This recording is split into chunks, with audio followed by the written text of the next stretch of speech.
You know what I only just realized when I started to set up my camera is that I have the worst combination of an outfit on because I have stripes this way and stripes this way. Like, what am I wearing? And also, I went to the beach today and I got burnt to the fuckery. So that's why I'm wearing this shirt. But like, if you see how bright my face is, you know that this is bad. Like, I don't think I need to be showing you, but like, I'm really red.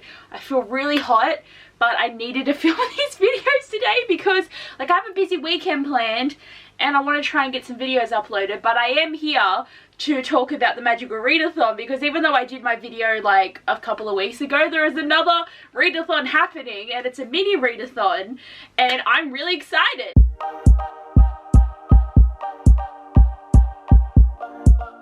Honestly, the Magical Readathon has been my favourite readathon for like the longest time, and I really enjoyed it when it was the Harry Potter readathon, but it's so much better now that we actually get to make our own characters and we get to do so many different things. And this readathon for the mini round is happening at some point. I think it's from the 14th to the 20th of March. So I'm actually going to be in Melbourne for 2 days of it though, because I'm going to go visit Kat, which is really exciting. So you guys know her, she stars in Embers, and I'm going to be going there and hanging out with her, and we've got a few things planned, which is really exciting. But there's 2 days of a readathon there, and I don't think I'm going to get much reading done because, as I said, we're going to be doing different things, so probably not as much time for reading.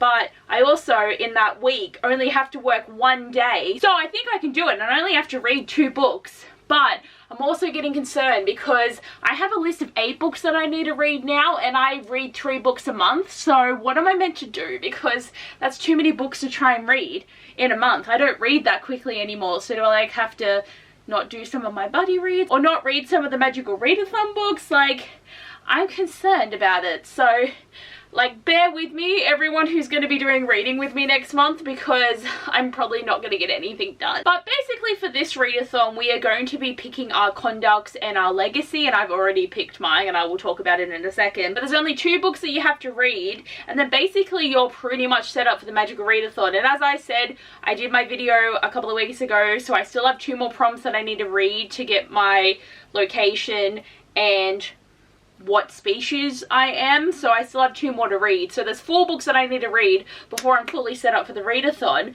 But G did say that the readathon may not happen in April, and it's made me a little bit sad because I've been so excited. And obviously it's understandable because she's been having a few health issues and she just might not be up for it, which is completely understandable.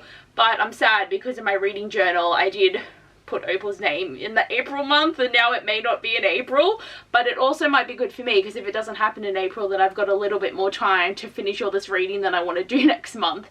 But let's get into talking about all the things I've picked for Opal. Like, I'm so excited. So bringing out the trusty journal, because I always love when I get to add new stuff to this, because I really like this. Like, it feels like a reading journal, but it's like for my girl Opal. So we obviously have a new page of what you can do for conduct. What's really cool is there is conducts that everyone can use, but there's also conducts that you can only use if you're in that guild. And obviously I did pick one that only Order of the Crescent's allowed to have. But what's fun is the one that I've picked is a bow, and if you have seen my lovely photo of Opal, I gave her a bow and arrow, and I felt like it was just calling because like she's in this guild, she already has a bow and arrow, so it really works well, which is really exciting. And then for legacy, because I'm in Order of the Crescent, there is only 1 prompt for us because the Order of the Crescent's legacy is we get an animal familiar. And even though again in this photo she does have a frog on her head, and I probably shouldn't have put it on there because she doesn't have a frog as a familiar. Like, I could have just changed my plans and made this a thing because you're meant to have a smaller familiar, but I have been set on her having a tiger familiar, which is obviously a bit much, but I think Opal is pretty cool, so she's got a tiger familiar, and I've also given her a name. I mean, I've always said that she's had the familiar, but I probably need to change my mind a bit that she gets it at the school. But we're going to be calling her Hera, and I feel like that's a beautiful name for a tiger. Like, I don't know why, like having the orange, black and white on tigers, it just feels very like goddessy, and she's gonna be female familiar, and I love her. That's what our legacy is we're gonna learn how to obtain, summon, bond with a familiar, and I'm excited. Like all the other houses have a lot more stuff that they can do, so this is probably only a small disadvantage for Order of the Crescent, but I'm sure there is going to be other things that are going to be really fun for my house. The way that she's written it is every guild has their own advantages, and I don't know what my guild's advantage is yet, unless there has been an advantage that I have just not seen. But I'm really excited, like the way that she has expanded so much on this. Like I really hope one day she writes a novel about it, because it's actually amazing. But anyway, to get on to the prompts of what I need to read for the readathon. For Bo, the prompt is word hunt in the book title, series or author's name. And low-key, this could have totally worked so well if I read House of Sky and Breath, because the main character's name is Hunt.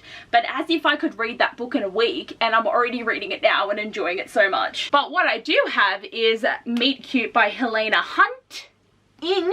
So it works, and I'm really excited. Like I want to read this contemporary. This is like one of the ones that I've had on my shelf for the longest now, and I've heard really good things about it, and I remember I mentioned it in 7 on Sunday like a couple weeks ago, so I think it's going to be good if I can read this. And it's only 370 pages, so hopefully with this contemporary I will get through it well enough. Like I don't know how I'm gonna go. Like I feel too that a week of reading is just too hard for me, so if I don't finish them in the week, I'm still gonna try and finish them outside of the week and still put it in there, because I can't really restrict myself that much now because I can't read quick enough. So I'm not gonna feel like shit about it if I don't finish it in the week. As long as I finish it at all, I'm gonna be happy. And then for my Order of the Crescent challenge, it says pick an animal familiar and try to read a book that has it on the cover, in the title or in the story. If entirely too difficult, try and find one with an as close as possible alternative to your choice. And I have nothing for this challenge because I don't have any books with tigers on them. I don't have any books with tigers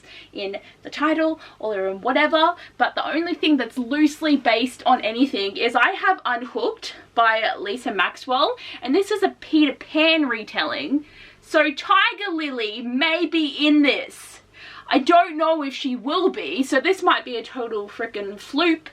But Tiger Lily is a character, and my familiar is a tiger, so I don't know if every Peter Pan retelling ever does have Tiger Lily as a character, but I hope so, because it would be really shitty for me. But I've had this book for the longest time, and I don't even know why I bought it. Like, I'm excited to read it, but as I've said, I've had it for the longest time, so I feel like it's kind of nice that my TBR is things that I've had for too long, and obviously I want to read new books as well as old books, but this is so loosely based, but I'm just gonna take it as it is. So this isn't a great amount of reading to do in a week, but we'll see how I go. As I said, I have 6 days off.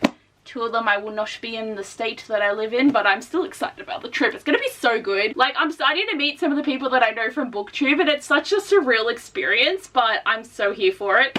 But I really do hope I can get through my TBR, because I really do love this readathon. So anyway guys, that is all for my TBR video for the readathon. And if you're doing the readathon too, like, tell me what you're going to be using for your conducts or your legacy, or what vibes are going. Like, I know a lot of us are doing this readathon, but I feel like it's such a great play to like share with each other and just read and really enjoy ourselves. But I do hope you guys enjoyed the video. I did waffle on a lot, but that's what I always do. You know this, but thanks for watching, and I'll see you guys later. Bye!